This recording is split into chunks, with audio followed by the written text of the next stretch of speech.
ನಮಸ್ಕಾರ ಎಲ್ರಿಗೂ. ನನ್ನ ಮೊದಲನೇ ವಿಡಿಯೋಗೆ ತುಂಬಾ ಸಪೋರ್ಟ್ ಕೊಟ್ಟಿದ್ದೀರಾ, ಲೈಕ್ಸ್ ಕೂಡ ಕೊಟ್ಟಿದ್ದೀರಾ. ಅದೇ ರೀತಿ ನನ್ನ ಮುಂಬರುವ ಎಲ್ಲ ವಿಡಿಯೋಸ್ಗೂ ಸಪೋರ್ಟ್ ಮಾಡಿ. ಆ್ಯಂಡ್ ನನ್ನ ಚಾನಲ್ನ ಸಬ್ಸ್ಕ್ರೈಬ್ ಮಾಡದಿದ್ರೆ ಇವಾಗಲೇ ಸಬ್ಸ್ಕ್ರೈಬ್ ಮಾಡಿ ಆ್ಯಂಡ್ ಬೆಲ್ ಐಕನನ್ನು ಪ್ರೆಸ್ ಮಾಡಿ. ನಾನು ಯಾವಾಗ ಹೊಸ ವಿಡಿಯೋ ತರ್ತೀನಿ ಆವಾಗ ನಿಮಗೊಂದು ನೋಟಿಫಿಕೇಶನ್ ಬರುತ್ತೆ. ನನ್ನ ಫಸ್ಟ್ ವಿಡಿಯೋ ಲಿಂಕನ್ನು ಡಿಸ್ಕ್ರಿಪ್ಷನಲ್ಲಿ ಹಾಕಿದ್ದೀನಿ, ನೋಡೋದನ್ನು ಮಾತ್ರ ಮರಿಬೇಡಿ.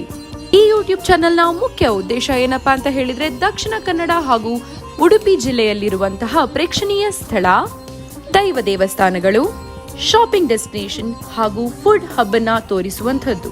ನಾವು ಇವತ್ತು ಹೋಗುವಂತಹ ದೇವಾಲಯಕ್ಕೆ ಉಡುಪಿಯಿಂದ 11.5 ಕಿಲೋಮೀಟರ್, ಮಂಗಳೂರಿನಿಂದ 52.7 ಕಿಲೋಮೀಟರ್.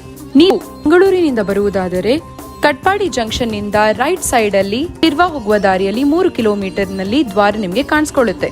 ದ್ವಾರವನ್ನು ಪ್ರವೇಶಿಸಿ ಪುಣ್ಯಕ್ಷೇತ್ರವನ್ನು ತಲುಪಬೇಕು. ನನ್ ಪ್ರಯಾಣದು ಇನ್ನೊಂದು ಎಪಿಸೋಡ್ ಅಲ್ಲಿ ನಾವೆಲ್ಲಿದ್ದೀವಿ, ಯಾವ ಟೆಂಪಲ್ ಗೆ ಬಂದಿದ್ದೀವಿ ಅಂತ ನೀವ್ ಯೋಚನೆ ಮಾಡ್ತಾ ಇರಬಹುದು. ಸುಂದರವಾದಂತಹ ಒಂದು ಪರಿಸರ ಅಂತಾನೆ ಹೇಳ್ಬಹುದು. ದೇವರೇ ಸೃಷ್ಟಿಸಿದ ಒಂದು ಸುಂದರವಾದಂತಹ ಜಾಗಕ್ಕೆ ಇವತ್ತು ನಾವು ಬಂದಿದ್ದೀವಿ.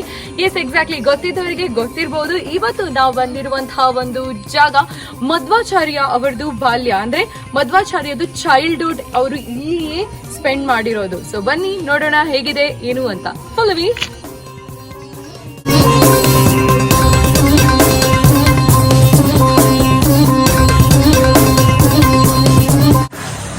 ಸೊ ಅಲ್ಲಿ ನಿಮ್ಗೆ ಕಾಣಿಸ್ತಾ ಇರುವಂತಹ ಒಂದು ಸ್ಟ್ಯಾಚು 32 ಫೀಟ್ ಟಾಲ್ ಇದೆ. ಸೊ ಇದು ಮಧ್ವಾಚಾರ್ಯ ಅವರ ಸ್ಟ್ಯಾಚು. ಬನ್ನಿ. ಕುಂಜಾರುಗಿರಿ ಶ್ರೀ ದುರ್ಗಾದೇವಿ ದೇವಸ್ಥಾನಕ್ಕೆ ಹೋಗಲು 2 ದಾರಿಗಳಿವೆ. ಭಕ್ತಾದಿಗಳು ಮೆಟ್ಟಲನ್ನು ಹತ್ತಿಕೊಂಡು ಹೋಗಬಹುದು ಅಥವಾ ತಮ್ಮ ವಾಹನದಲ್ಲಿ ದೇವಸ್ಥಾನದ ಅಂಗಳವನ್ನ ತಲುಪಬಹುದು. ಇದಕ್ಕೆಂದಲೇ ಒಂದು ದಾರಿ ಇದೆ. ಮೆಟ್ಟಲನ್ನು ಹತ್ತುವವರು 257 ಮೆಟ್ಟಲನ್ನು ಹತ್ತಲೇಬೇಕು. ಆದರೆ ಅದರಲ್ಲಿರುವ ಸುಖವೇ ಬೇರೆ ರೀ. ಅತ್ತ ಇತ್ತ ದಟ್ಟ ಕಾಡು, ಮಧ್ಯದಲ್ಲಿ ಮೆಟ್ಟಲು. ವಾವ್, ಇಟ್ಸ್ ಅಮೇಜಿಂಗ್ ರೀ. ಸಮುದ್ರ ಮಟ್ಟದಿಂದ 100 ಅಡಿ ಎತ್ತರದಲ್ಲಿ ಈ ದುರ್ಗಾದೇವಿ ದೇವಸ್ಥಾನವಿದೆ. ಈ ಸುಂದರವಾದಂತಹ ಬೆಟ್ಟದ ದೇವಸ್ಥಾನಕ್ಕೆ ದುರ್ಗಾ ಬೆಟ್ಟ, ಕುಂಜಾರುಗಿರಿ ಹಾಗೆ ವಿಮಾನಗಿರಿ ಅಂತಾನು ಹೆಸರುವಾಸಿಯಾಗಿದೆ. ಎಷ್ಟು ಕಷ್ಟ ಪಡ್ತೀವೋ ಅಷ್ಟೇ ಫಲ ಜಾಸ್ತಿ ಅಂತೆ. ಸೊ ನೋಡ್ಕೊಳ್ಬಹುದು ಎಷ್ಟು ಸ್ಟೆಪ್ಸ್ ಅನ್ನ ನಾವು ಹೊತ್ಕೊಂಡು ಬಂದಿದ್ದೀವಿ ಅಂತ. ಈಗ ದೇವಾಲಯದೊಳಗಡೆ ಹೋಗೋಣ. ದೇವಿಯ ದರ್ಶನವನ್ನು ಪಡೆಯಲು ನೀವೇ ಇಲ್ಲಿ ಬರಬೇಕಾಗುತ್ತೆ. ಯಾಕಂತ ಹೇಳಿದ್ರೆ ಇಲ್ಲಿ ಕ್ಯಾಮೆರಾ ಹಾಗೂ ವಿಡಿಯೋ ಮಾಡುವುದು ನಿಷೇಧವಾಗಿದೆ. ತುಳುನಾಡಿನ ಸೃಷ್ಟಿಕರ್ತನಾಗಿರುವಂತಹ ಪರಶುರಾಮನು ಬೆಟ್ಟದ ಮೇಲೆ ದೇವಿಯನ್ನು ಪ್ರತಿಷ್ಠಾಪಿಸಿದಾಗ ದೇವತೆಯರು ಪುಷ್ಪಕ ವಿಮಾನದಲ್ಲಿ ಬಂದು ಹೂವಿನ ಅಭಿಷೇಕ ಮಾಡಿದ್ದರಂತೆ. ಇದರಿಂದಾಗಿ ಈ ಬೆಟ್ಟವು ವಿಮಾನಗಿರಿ ಎಂದು ಕರೆಯಲ್ಪಡುತ್ತದೆ. ಅದೇ ರೀತಿ ಇಲ್ಲಿಯೇ ಸಮೀಪದಲ್ಲಿ ಪರಶುರಾಮನ ದೇವಸ್ಥಾನ ಕೂಡ ಇದೆ. It's very rare to find Parashurama ದೇವಸ್ಥಾನ ಇನ್ ತುಳುನಾಡು. ಈ ರೀತಿ ಮಧ್ವಾಚಾರ್ಯರು ಬಾಲ್ಯದಲ್ಲಿ ಮಣಿಮಂತ ರಾಕ್ಷಸನನ್ನು ಸಂಹರಿಸಿದ ಜಾಗವೂ ಇಲ್ಲಿದೆ. ಪ್ರೇಕ್ಷಣೀಯ ಸ್ಥಳವನ್ನು ನಾನು ನೆಕ್ಸ್ಟ್ ವಿಡಿಯೋದಲ್ಲಿ ಹಾಕ್ತೇನೆ. ಬೆಸ್ಟ್ ವ್ಯೂ ಪಾಯಿಂಟ್ ಅನ್ನು ತೋರಿಸ್ತೀನಿ, ಬನ್ನಿ.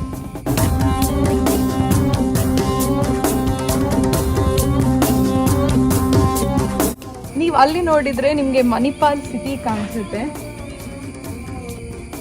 So this is an amazing ಏನು ಲೊಕೇಶನ್ ಅಂತ ಹೇಳ್ಬೋದು. ದೇವರನ್ನ ಪ್ರೇ ಮಾಡಿಕೊಂಡು ಇಲ್ಲಿ ಬಂದು ಶಾಂತವಾಗಿ ಕೂತ್ಕೊಂಡ್ರೆ everything will be sorted.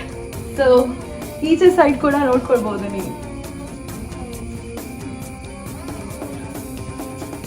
And ಇಲ್ಲಿ ಕೂರ್ಲಿಕ್ಕೂ ಕೂಡ ಸೀಟಿಂಗ್ ಅರೇಂಜ್ಮೆಂಟ್ಸ್ ಕೂಡ ಇದೆ. ಆರಾಮ್ಸೆ ಕೂತ್ಕೊಳ್ಬೋದು. ದೇವರ ಹತ್ರ ಎಷ್ಟು ಬೇಕಷ್ಟು ಮಾತಾಡ್ಬಿಟ್ಟು ಇಲ್ಲಿ ಬಂದು ಆರಾಮ್ಸೆ ಕೂತ್ಕೊಂಡು ಧ್ಯಾನ ಮಾಡ್ಬೋದು. Because this place is really peace and ತುಂಬ ಒಂದು ನೆಮ್ಮದಿಕರ ಜಾಗ ಅಂತ ಹೇಳ್ಬೋದು. ಎಲ್ಲ ದೇವಸ್ಥಾನಗಳಲ್ಲೂ ಆ ಒಂದು ನೆಮ್ಮದಿ ಅಂತ ಹೇಳೋ ಒಂದು ಪಾಯಿಂಟ್ ಇರುತ್ತೆ. ಬಟ್ ಈ ಒಂದು ಲೊಕೇಶನ್ ಇಂದಾಗಿ ಇಟ್ಸ್ ಎನ್ಹ್ಯಾನ್ಸ್ಡ್ ಮೋರ್.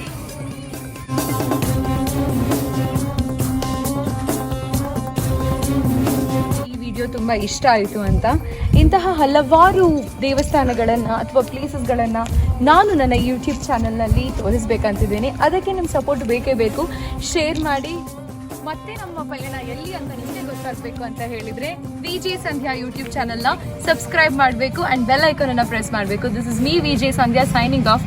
ಅಲ್ಲಿ ತನಕ ನನ್ನ ಚಾನಲ್ನ ಸಬ್ಸ್ಕ್ರೈಬ್ ಮಾಡ್ತಾ ಇರಿ. ದೇವರು ಎಲ್ರಿಗೂ ಒಳ್ಳೇದು ಮಾಡಲಿ ಅಂತ ಹೇಳ್ತಾ ಬಾಯ್.